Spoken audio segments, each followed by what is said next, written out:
অনেকেই বলে যে ভাই সৌদি আরবের অনেক আলেমের তো বড় বড় আলেম, বিখ্যাত আলেম, তাদের দাড়ি তো অনেক ছোট, এরকম কেন? তো আমি বলবো এখানে দুইটা সমস্যা।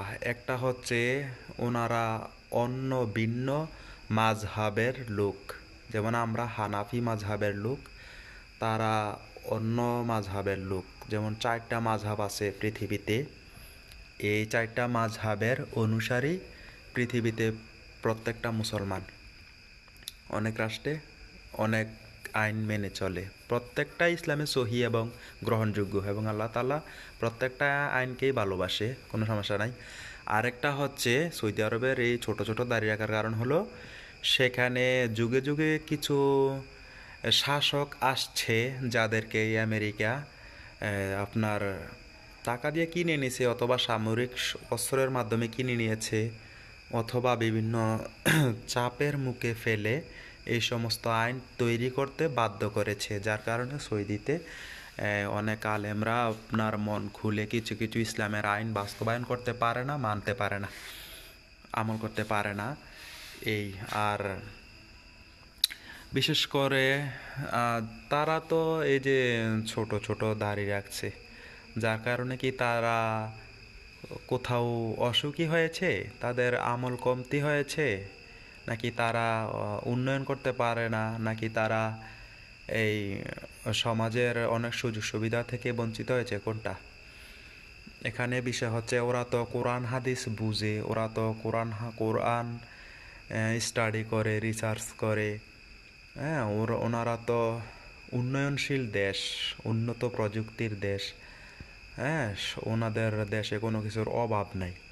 তো ওনারা দুনিয়াবি লাইনে, আখেরাতের লাইনে সব দিক দিয়ে ওনারা পারফেক্ট, উচ্চ আসনে আসিত। আর আপনি আমরা যারা সমালোচনা করছি, আমাদের সফলতা কি? আমরা কোরআন হাদিস বুঝি না, আরবি বুঝি না, অর্থ বুঝি না, হ্যাঁ, কিছুই আমরা বুঝি না। তারপরে দেখেন আমাদের দেশ কত অনুন্নত, ফকিন্নি। তারপরে আপনার প্রযুক্তিগত দুর্বল, আর আমলও তো আমরা করি না। দেখবেন এই বড় বড় দেখবেন দাড়ি, এই বড় বড় দেখবেন দাড়ি, হ্যাঁ, সপ্তাহে একদিন নামাজ পড়ে না, সপ্তাহে একদিন মসজিদে গেলেও 2 রাকাত পড়ে আয়া পড়ে বাড়িতে। আর আপনি একটু খেয়াল করে দেখবেন, সবচেয়ে বড় কথা হইল সূরা কেরাতগুলো একটারও সহি না। সূরা, নামাজে যে সূরাগুলো পাঠ করে অধিকাংশেরই সহি না। আর আর যে সূরাগুলো নামাজে পাঠ করে, তেলাওয়াত করে, এগুলোর অর্থ বুঝেই না। কোরআনের যে যে সূরাগুলো ওরা পাঠ করে, এই অর্থগুলো তো বুঝেই না। তা আপনি যে অর্থগুলো বুঝেন না, বুঝলে আপনি মজা পাইতেন। আর যেগুলো বুঝেন না, যার কারণে তো আপনি আমল করতে মজা পান না, আমল করে ভালো লাগে না, এবং সমাজে বাস্তবায়ন করতে পারেন না আল্লাহর আইন। তো যদি সৌদিয়ানদের মতন আরবি আপনি জানতেন, তাহলে কোরআনের মর্ম, হাকিকত বুঝতেন আপনি।